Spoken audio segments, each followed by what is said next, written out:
안녕하세요. 행복씨앗입니다. 오늘도 시장을 정리하면서 하루를 마무리하는 시간을 가져볼까 합니다. 오늘 우리 시장은 코스피도 코스닥도 하락 마감했습니다. 코스피는 1.9%, 그리고 코스닥은 3.18% 하락 마감했습니다. 현재 우리 시장의 위치는 코스피 지수 상으로 볼 때 52주 신고가를 갖다가 어제 돌파를 하고, 그러니까 전고점을 어제 돌파했습니다.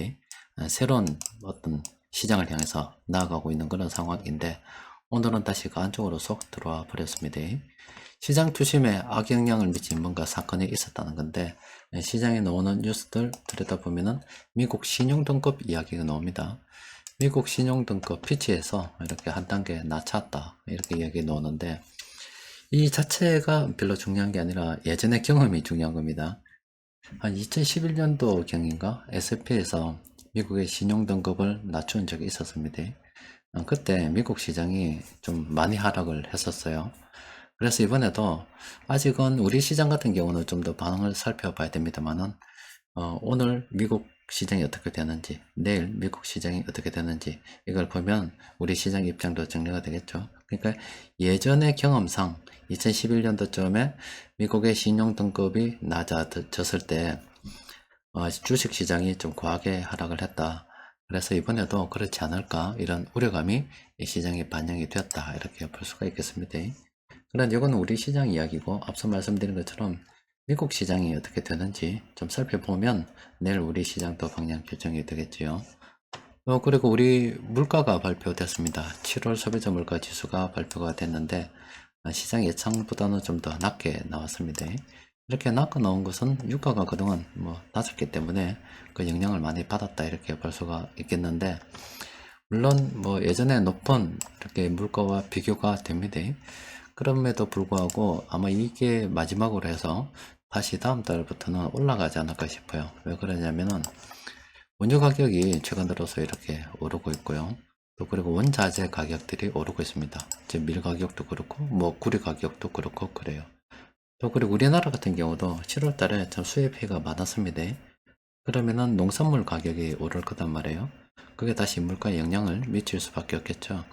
그래서 기준금리, 물가가 낮아졌다고 해서 우리 기준금리 그러면 좀 여유가 생겼다, 이렇게 보는 게 아니라 9월 달에 미국에서 기준금리를 아직 올릴지 않을지 모르겠습니다만은, 그간 나오는 경제 지표를 좀 살펴봐야 되고, 현재 미국의 기준금리 2% 차이가 좀 부담스럽기 때문에, 만약에 미국에서 올리는 쪽으로 갈 것 같다 그러면 사전에 8월 달에 기준금리를 좀 올려야 되는 문제가 있어요. 그래서 물가가 이렇게 다음 달에는 좀 높게 나올 것 같은데, 그러면은 8월 달 아직도 기준금리를 갖다가 좀 올리는 쪽으로 우리가 생각하고 있어야 되지 않을까 싶습니다. 자, 시장 수급을 좀 더 자세하게 들여다보면은 오늘 별로 좋지 않았습니다. 외국인들은 그렇게 많이 팔지 않았는데, 금융투자를 비롯한 기관들이 많이 팔았어요. 이것은 앞서 말씀드린 것처럼 한 11년, 12년 전의 미국 신용등급 강등의 추억이 시장에 영향을 미쳤다, 이렇게 보시면 됩니다. 세력들이 공통으로 매집한 종목이 오늘도 있습니다. 7개 종목이 있는데, 몇 종목 들여다보면은, 자, 첫 번째 SK 네트워크스, 이 종목 같은 경우는 현재 이 탐력 구간이라서 접근하기가 좀 곤란한 그런 상황이죠. 그 수급을 좀 들여다보면은 지금 외국인들이 팔았어요. 다른 세력들 금융투자 쪽에서 많이 들어왔던데, 여튼 이것은 현재 접근하기가 곤란한 그런 상황이죠. 탐력 구간에서는 절대 사는 게 아닙니다. 그리고 신도리코 같은 경우는 크게 움직임이 없는 종목인데, 아직은 추세적으로는 하락 추세 평범 구간이라서 관심권에서 좀 제외시켜놔야 됩니다. 근데 한국 자산 신탁은 괜찮습니다. 오늘 충분히 이거 매수를 해도 되는 날이 아닐까 싶은 굉장히 좋은 날입니다. 지금 이렇게 상승 추세 평범한 구간에서 눌림목이잖아요. 그런데 딱 올랐었죠. 이런 거는 진짜 긍정적으로 검토를 좀 해봐야 됩니다. 수급을 좀 들여다보면 특별한 건 없어요. 그런데 오늘 기관들 이 한국 자산 신탁 매수를 많이 했더라고요. 그죠? 다 매수했죠. 요거는 긍정적으로 우리가 연구를 좀 해볼 필요가 있을 것 같습니다. 또 그리고 한 종목도 한국 카본인데, 이 종목도 괜찮죠. 단지 단기간에 너무 올라서 사실 이런 거는 좀 그렇습니다.